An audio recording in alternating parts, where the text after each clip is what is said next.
Welcome back to the Neutral Zone. Today we're going to be talking about the Arizona Wildcats and the 2023 recap series. Before we get into the video, please, if you're new to the channel, like, comment, subscribe to that notification bell so you don't miss a single upload. Obviously, early on in the year, I wasn't very high on Arizona. I had a couple of Arizona fans kind of going at me for my prediction. I think I predicted them to go 7-5, 8-4. Might have been even a little bit lower.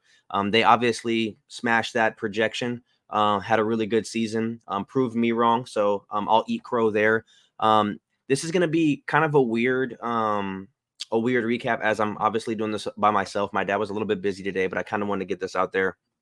But just to get right into it, the Arizona Wildcats had a great year, successful year. Obviously, 3 of their losses, one of them coming to Mississippi State by a single possession in overtime, if I'm not mistaken. Then you lose to a Washington team by a touchdown. I mean, you lose to USC in triple overtime by 2, when really you could have won that game. Obviously, they entered the year with Jaden DeLora at quarterback. And then Noah Fafita kind of came out of nowhere. Obviously, he came over from Servite along with Tatario McMillan.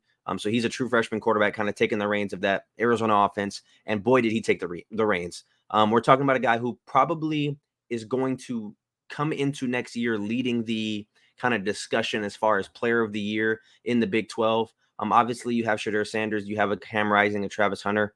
But when you look at the numbers and you look at the success that this team had, Noah Fafita was really, the staple of this entire offense.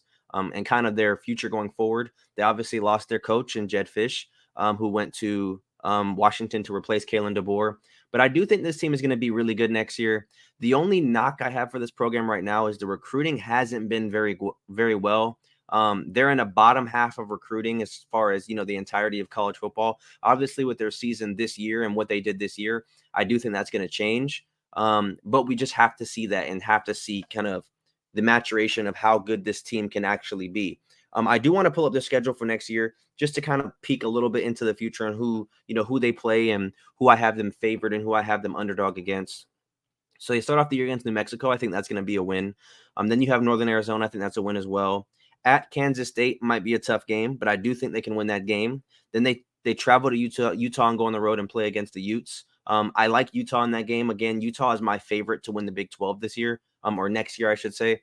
And again, Arizona fans might not agree with me there, but I just think this is a very veteran-led team in Cam Rising, as well as that offensive and defensive line. I think Kyle Whittingham is one of the best coaches in college football, and he doesn't get much credit. I think he's building, I wouldn't say a dynasty, but when you win 2 of 3 Pac-12 championships from 2021 and on, I do think that has to show for something. And I think in the Big 12, in my opinion, they are the head and shoulders leader. But with that being said, I do think they have a chance to beat Utah. They are on the road. I do think the elevation can play a bit of a factor in that game. So I do like Utah in that game. You play Texas Tech, BYU. Then you have a team like Colorado, who's very hard to read, but I like you against Colorado as well.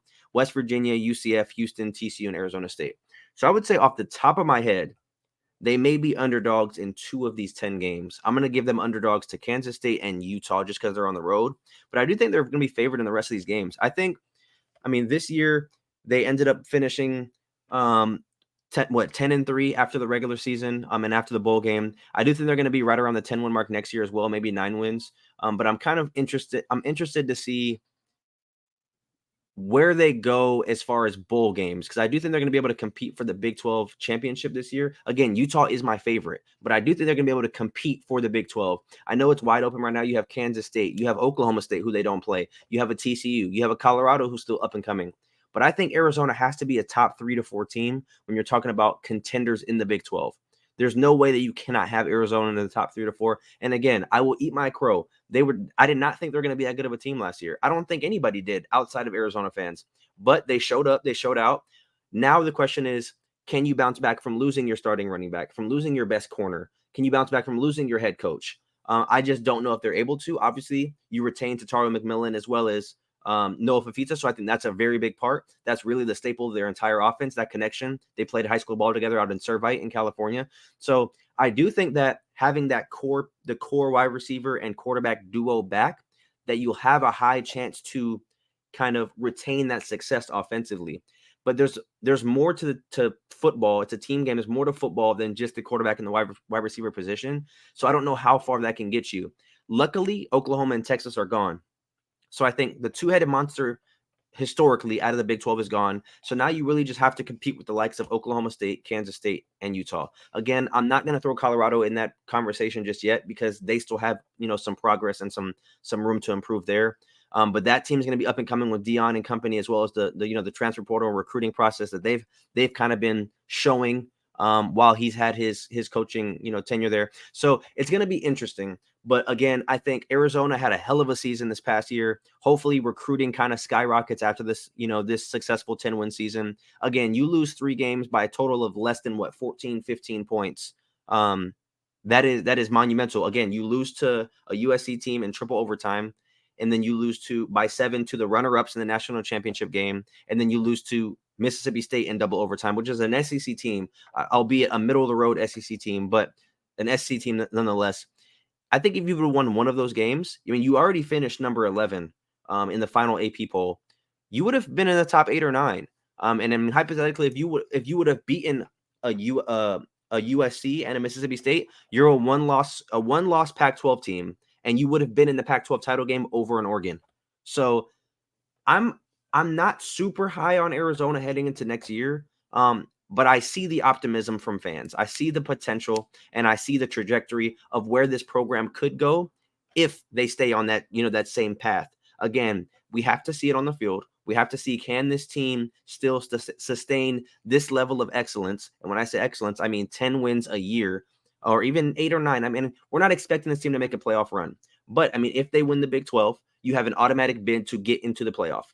So I'm sure Arizona fans feel as though they are the head and shoulders favorite in the Big 12. Again, I don't necessarily agree with that because I like Utah. I like an Oklahoma State. I like a Kansas State. We don't know what we're going to get out of TCU and Kansas or Colorado, but there's a bunch of teams in the Big 12 that can kind of make a little bit of noise. And I'm sure by the middle to the end of the year, we're going to be looking at a team like, wow, we did not expect them to be here.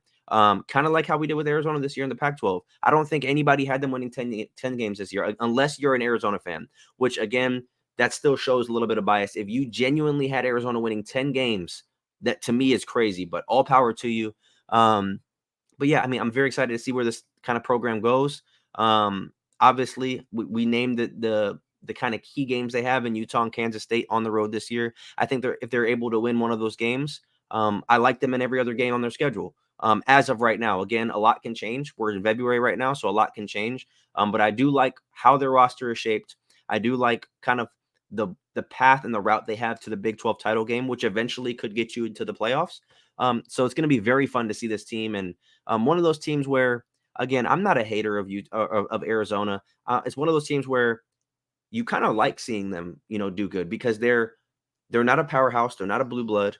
They're just a team who kind of burst onto the scene out of nowhere. And I'm not rooting against them. I would love to see them take down a Utah or an Oklahoma State or in that case, a USC, a Washington, a Mississippi State, which obviously those 3 games they lost last year, but you would have loved to see them, win those games because they're knocking down, a Washington who ended up in the national championship, a USC, which is a blue blood with Caleb Williams and the reigning Heisman winner. So I'm all for, the smaller schools. And no disrespect, when I say smaller, not blue blood, I'm all for those kind of schools competing at the highest level, making it to, if the playoffs, if not the Big 12 and the Big 10, the Pac-12, ACC, whatever the case may be, those title games, because it's always cool to see new faces and new teams at the pinnacle of the sport. It kind of gives other fan bases and those fan bases a chance to kind of be at the spotlight. So I'm not mad at that at all. Like I said, I'm very excited to see where this team goes next year. My top to 3 or 4 team, I would say, heading into the Big 12 next year in the 2024 season. We're obviously going to do a preview later in the year as well in the summer, kind of really breaking down their schedule, breaking down the recruiting cycle and the transfer portal for this offseason, and really zoning in on Arizona and Wildcat football to see where we think they're going to be. Obviously, my dad will be here on that show. But those of you guys who are new around here, please do us a favor, like, comment, subscribe, hit that notification bell. We post college football content pretty much daily. We go live every single Sunday, 9 p.m. Eastern. We're going to be going live after the Super Bowl this week. So those of you guys who are waiting for that live, it's going to be after the Super Bowl. We don't want to cut into that. I want to make sure we enjoy that, and all you guys can enjoy it as well. Thank you guys so much for letting us hit 1,000 subscribers and helping us get there. The next goal is 2,000 subscribers. We're going to be giving away another signed Heisman jersey. Thank you guys so much. As always, welcome to the family. Hit that notification bell, and we will see you guys later. Peace out.